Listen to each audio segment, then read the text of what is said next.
Hi, I'm Christina, and I'm 25 years old. I tend to keep to myself a lot, even though I have a job and I'm not going to school.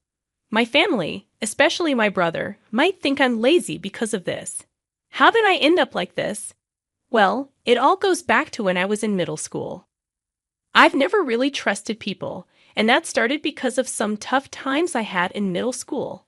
Even though I say I don't trust people, there are many reasons why I feel this way. One big reason is that I felt ignored.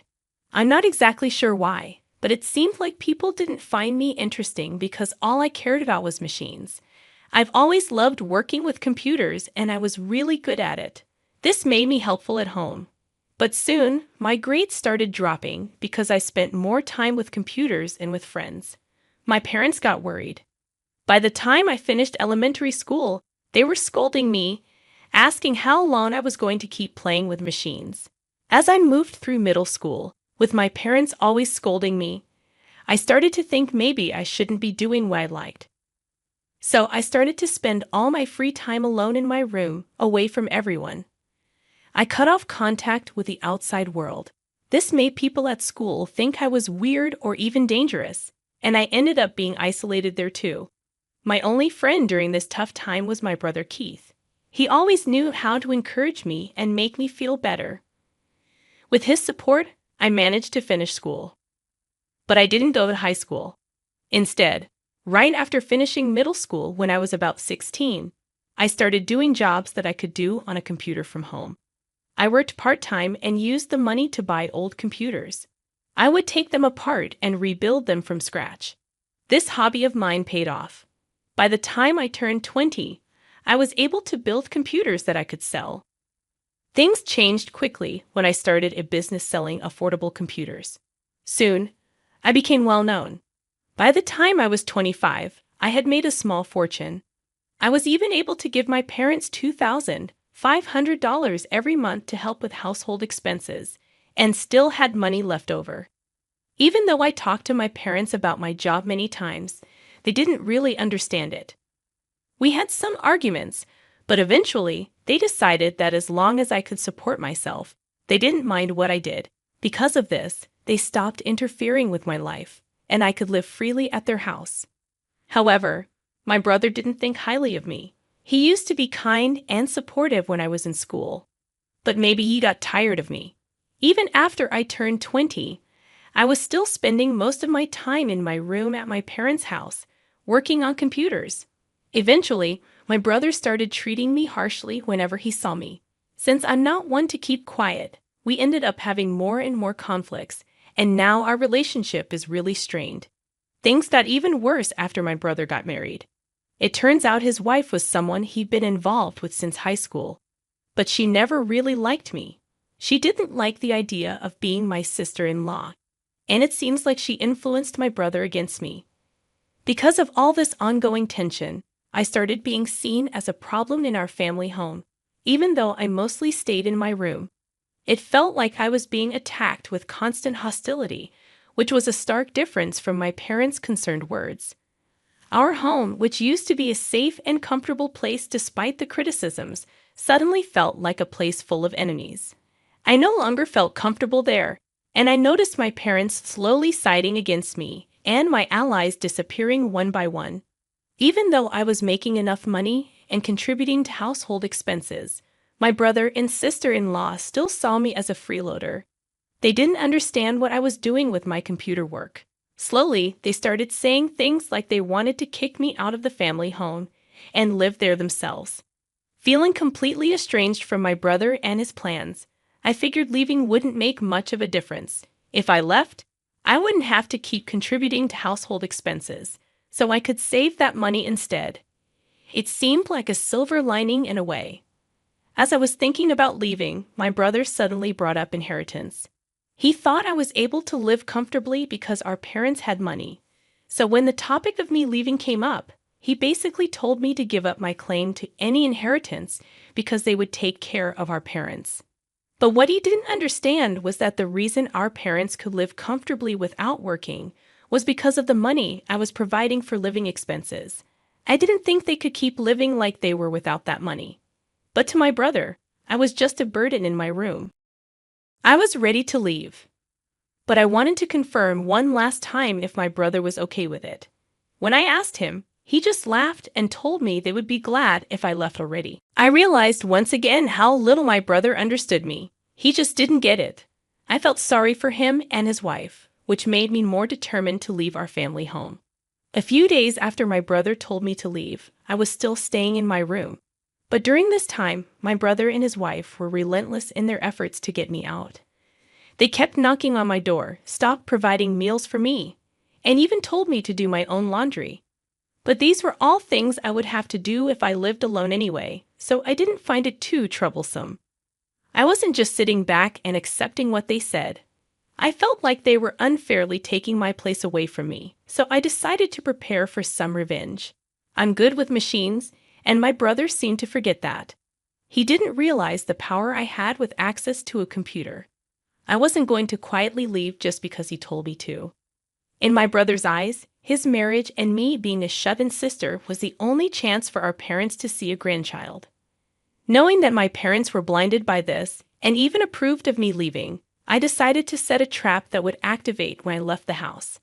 Finally, I found a new place to live, finished all the necessary procedures, and was ready to leave my family home. Just before I left a harsh message for my parents and brother.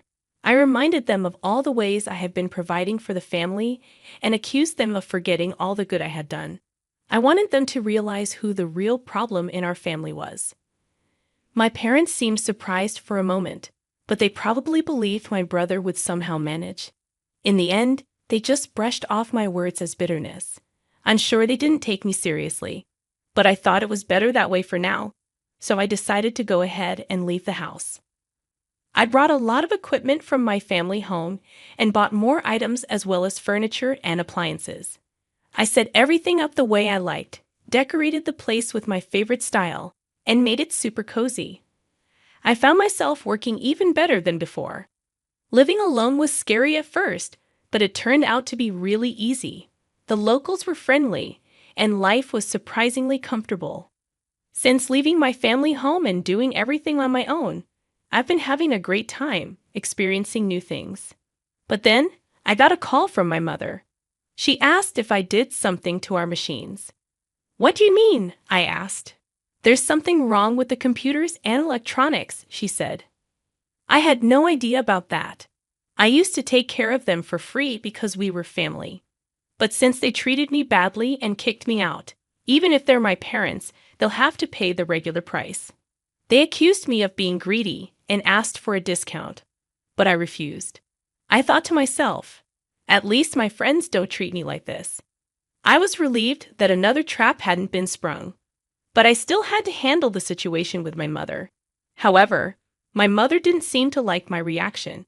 She hung up abruptly, almost like a petulant child.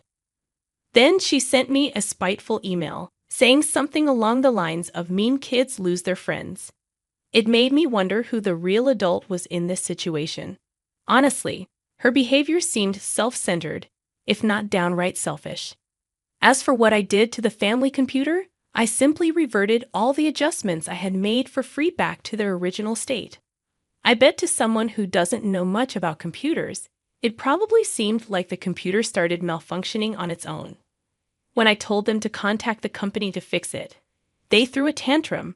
But I expected as much, so I decided to leave it be. 6 months after being kicked out of my home, just as I was starting to settle into living alone, my father called me. "I hate to ask, but can you lend me some money?" he said. "Excuse me? Lend you money? What do you mean?" I replied. "Well, your brother and his wife have been spending recklessly. They seem to think we're rich, and it's nothing but complaints from them. They're always asking for money to buy this or go there." I had no idea about any of this. Why do you always come to me with everything? I mean, I've heard of daughters who live alone sending money home, but parents asking their children for money. Isn't that something you're supposed to do out of generosity? "That's easier said than done," he admitted. "Well, even $500 would help," my father persisted. "I'm not giving you anything. I won't lend you money either. I have no intention of helping you out financially anymore. Of course, if you pay me for my services, I'll work on your machines, I replied calmly. You've really become stingy. I guess what Mom said was true, he grumbled. During my unemployed years, he had the nerve to say things like, You used to do whatever you wanted at home, but I didn't care. I just hung up. My father didn't send any emails, but he started calling me more than twice a day. I thought, what troublesome parents I have. A few days later, my brother, who seemed to be in a bind, called me.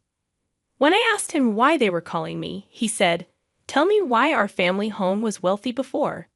He must have had a hunch that their financial situation had obviously worsened since I moved out. But it was too late. My current home was my comfortable place. Both my work and life were entirely contained in this house, and there was no way I was leaving it ever again. Maybe the reason our family was wealthy was because I was contributing $2,500 each month to the household, I replied.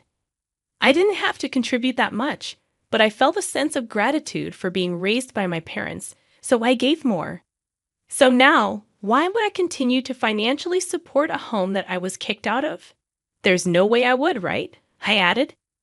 I see, so that's why Mom and Dad's financial situation suddenly worsened, my brother realized. I'm sorry, but even if you asked me to come back, I have no intentions of doing so. I understand looking back now, what we did was terrible. I'm sorry, but it's too late for apologies, I concluded. Anyway, I had no plans to be involved with any of them in the future. Don't call me anymore, I told my brother, ignoring his protests, and hung up the phone. When I left home, I made up my mind never to get involved with them again. Forgiving them so easily was inconceivable to me. I decided to cancel my cell phone contract because I couldn't bear the situation of receiving calls on various matters anymore. 5 years have passed since I canceled my mobile contract and started living alone, and I got married. My partner works in the same field as me, and he understands my lifestyle. He helps with the housework instead. I thought about contacting my parents since they're technically my family, but it's too late. However, my husband expressed his desire to greet my parents and was curious about the current situation. So I hired a detective to investigate the situation at my family's home. Then, a slew of problems came to light. After I cut off contact, my parents were desperate to maintain their lifestyle and keep my brother and his wife tied to the family home by borrowing money from various lenders. But they couldn't repay the money, and it accumulated interest, leaving them helpless. Currently, the debt I found from my parents alone exceeded $100,000. The house was used as collateral for the debt, and now it's a vacant lot where our family home once stood.